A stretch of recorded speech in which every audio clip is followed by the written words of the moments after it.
everybody. We have discussed quite a few laws, जिसमें से आप कुछ पहले से ऑलरेडी जानते थे और कुछ जो कि आपने नए पढ़े. अब हम स्टार्ट करने वाले एक बहुत बहुत बहुत इंपॉर्टेंट एक्ट जो कि आपको हमेशा काम आएगा, आपको हमेशा उसकी नॉलेज होनी चाहिए और आपके साथ वो हमेशा जुड़ा रहेगा, and that is company law. Company law आपके पूरे सिलेबस का सबसे बड़ा पोर्शन है. It covers 35% of marks.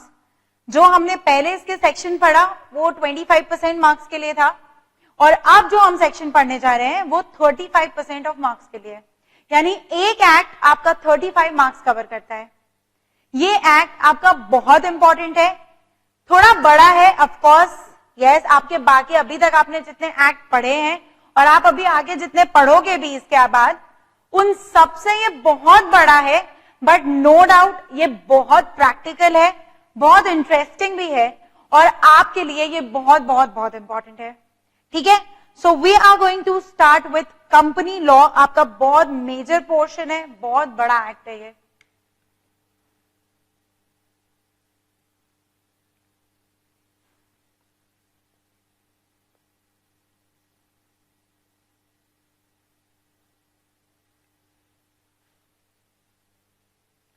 Companies Act 2013. So it is not that कि ये एक्ट हमारे पास 2013 में आप कह सकते हो कि so as you can see यहां क्या नाम लिखा है, कंपनीज एक्ट. अभी तक हम लोगों ने एक बार एलएलपी में इस बात को डिस्कस किया था कि अगर कोई पर्सन बिजनेस करना चाहता है तो क्या कर सकता है. भाई आप बहुत छोटे लेवल पे अपने दम पे कुछ करना चाहते हो तो सबसे पहले लोग सोचते हैं कि कुछ प्रोप्राइटरी काइंड ऑफ बिजनेस ही हो सकता है. ठीक है, एक जना मिलके जो भी प्रोप्राइटरी बिजनेस खोल सकता है वही कर सकते हैं. अभी आगे जाके आपका ये कॉन्सेप्ट भी बदलेगा कि एक जना अपने दम पे और क्या क्या कर सकता है वो भी हमें पता चलेगा. लेकिन मैं जरा सा अभी अपने स्टीरियोटाइप कॉन्सेप्ट के बारे में बात कर रही हूं. ठीक है, तो यहाँ पे हमें ये पता था कि एक जने को अगर बिजनेस करना है तो वो प्रोप्राइटरी बिजनेस खोलेगा, छोटा बिजनेस करेगा, अपनी बुद्धि अपने पैसे. थोड़ा सा अगर उसको आगे बढ़ना है तो वो पार्टनरशिप फॉर्म में जा सकता है.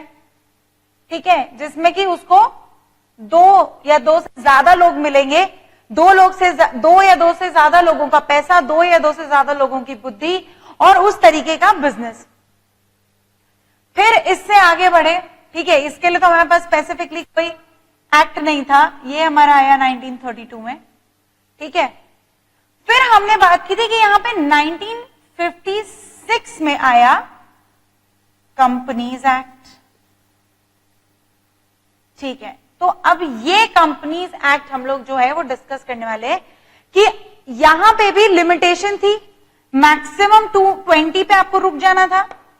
लेकिन अगर हमें इससे भी ज्यादा लोगों का पैसा और इससे भी ज्यादा लोगों की बुद्धि चाहिए तो हम क्या करें.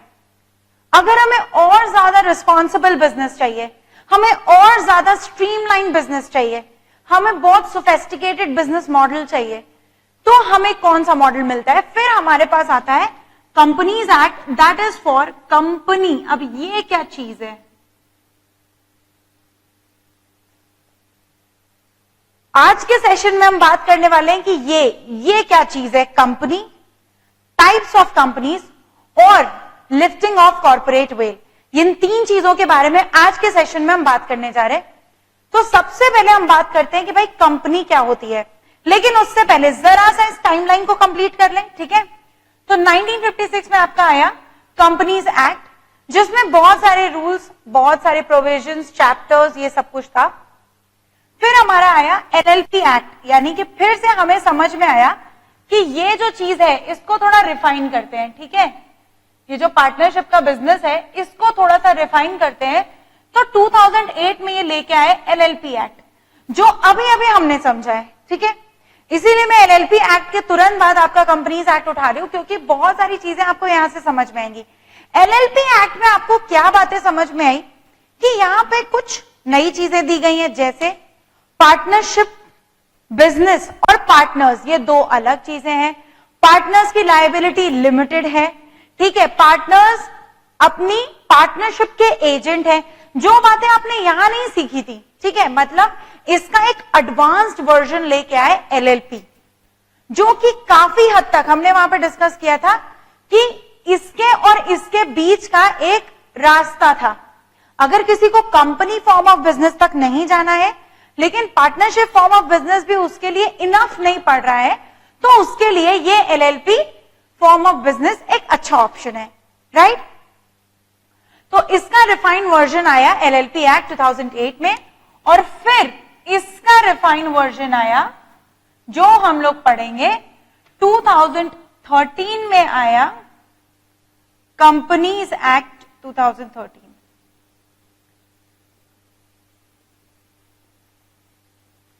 आप देख सकते हो कि 1956 से लेकर 2013 तक ऑलमोस्ट 60 साल यानी 57 इयर्स का गैप यहां पे हो गया।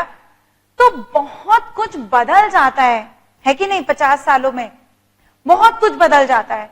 पूरा बिजनेस जिस तरीके से मार्केट चलता है, बिजनेसेस होते हैं, पूरी इकोनॉमी जिस तरह से रन होती है यार, 50 सालों में बहुत कुछ चेंज हो जाता है, करेक्ट? इंडिया 1956 में कैसा था और इंडिया 2013 में कैसा था, उसमें कितना बदलाव आ चुका था। तो बहुत जरूरी था कि यहां के जो प्रोविजंस हैं, ये कंपनीज एक्ट 1956 के जो प्रोविजंस हैं, इनको थोड़ी सी पॉलिशिंग की जाए, है कि नहीं? कहते ना अपग्रेड करो, अपडेट करो, है कि नहीं? नया सॉफ्टवेयर इंस्टॉलेशन आया है, वो चीज डाउनलोड करो और अपने मोबाइल को नए जैसा बना लो, अपडेटेड वर्जन कर लो। तो ये जो 2013 में कंपनीज एक्ट आया हमारे पास, कंपनीज एक्ट 2013, वो इस कंपनीज एक्ट 1956 का एक अपडेटेड वर्जन था। This companies act 2013 catered to the recent business needs। ठीक है, इस 21st सेंचुरी में जिस तरीके का बिजनेस चल रहा था, जिस तरीके से मार्केट चल रहा था, जिस तरीके से हमारी पूरी इकोनॉमी चल रही थी, उसको केटर किसने किया? उसको केटर किया कंपनीज एक्ट 2013 में। इस तरीके के प्रोविजंस लाए गए, यहां की चीजों को इस तरीके से अपग्रेड किया गया। ठीक है, तो अब हमें ये नहीं पढ़ना है, हमें पढ़ना है कंपनीज एक्ट 2013। बात समझ में आ गई कि हम क्या पढ़ने वाले और क्यों पढ़ने वाले? चल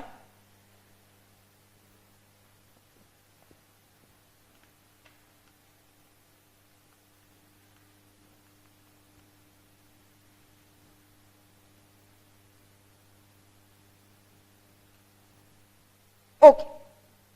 So we discussed one thing कि this Companies Act 2013 is for whom? ये किसके लिए बनाया गया ये एक्ट?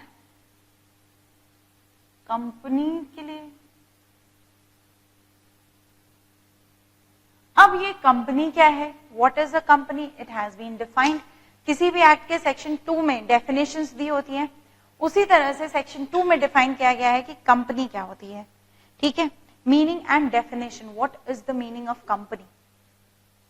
कंपनी का मतलब, अब अगर आप अपने बुक की लैंग्वेज पे जाओगे तो यहाँ पे तो बताया है कि कंप का मतलब क्या होता है, पेनी का मतलब क्या होता है।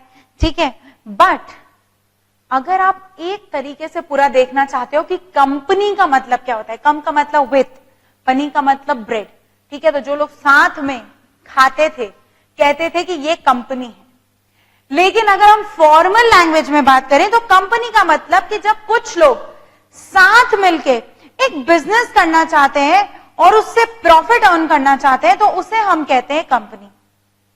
मैम, पार्टनरशिप में भी तो ऐसी ही डेफिनेशन थी कि जब 2 या 2 से ज्यादा लोग मिलके क्या करना चाहते थे, एक बिजनेस करना चाहते थे with the motive of earning profit, वो हमारा पार्टनरशिप बिजनेस हो जाता था।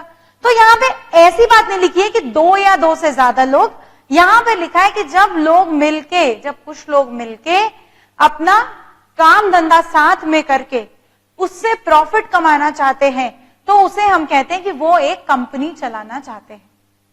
ठीक है, तो कंपनी आपको क्या समझ में आया कि कंपनी किससे बनती है? कंपनी बनती है कुछ लोगों से।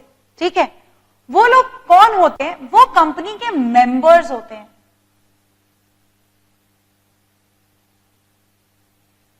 मेंबर, ठीक है, हिंदी में बोले तो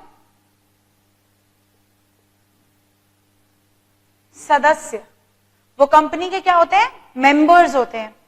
ये लोग कंपनी के लिए क्या करते हैं?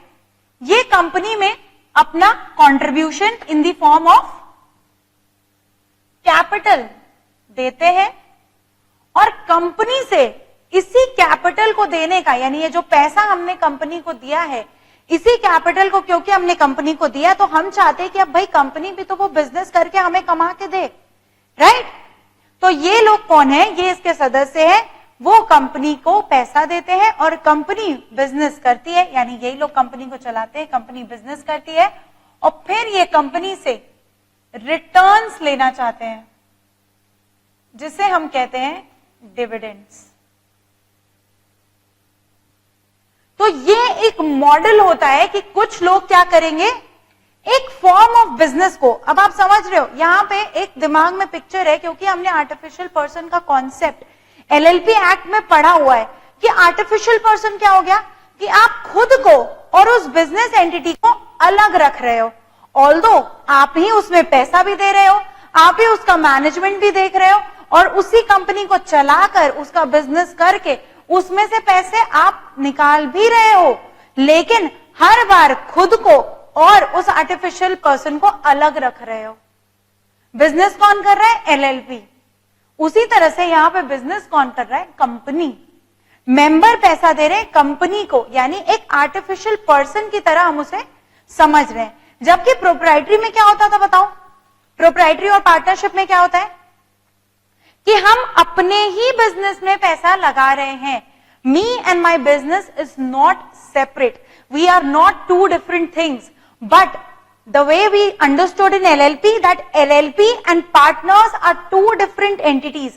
Similarly, company and members are two different entities, where this person, member, gives capital to the company and company does all the business and give returns in the form of dividends to the members.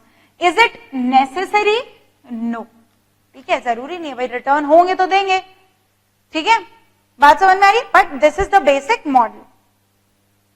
अब अभी हमने क्या बोला कि company क्या है? एक artificial person है।